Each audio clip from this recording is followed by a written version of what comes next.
The evolutionary argument that we are, or that men are ejaculating because they're making room for better quality sperm cells, fresher sperm cells, and getting rid of the old, does have a lot of currency, I think. But it also poses a bit of a problem from an adaptive perspective across species, because we do seem to be the most masturbatory species of them all.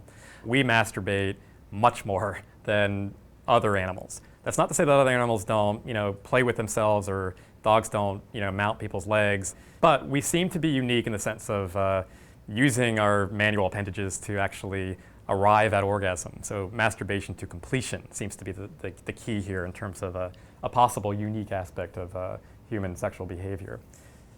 What I argue in the book is that the reason this is unique to human beings is because we have a fairly advanced social cognitive system that allows us to basically play back scenes in our heads, like a dirty movie theater, where we're going through things that we experienced in the course of our daily lives, or pornographic images that we saw on the internet or something like that. I really don't think there's anything too outrageous in terms of what you can concoct in your head for the purposes of masturbation, at least.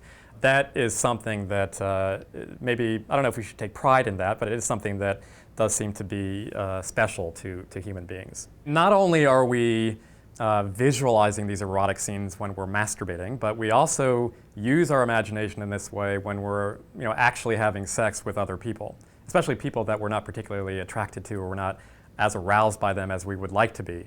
Oftentimes we introduce a whole roster of other players in our heads as we're having sex with that person, just to bring us to orgasm. Lots of people have sex without the lights on. It's not that hard to do, really.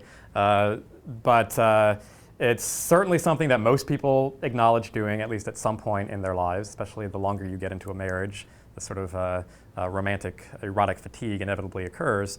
We don't oftentimes share that with the partner in terms of what we're imagining in our heads as we're having sex. But chances are they're probably doing the same thing with us. So I don't think that we should really take it too personally.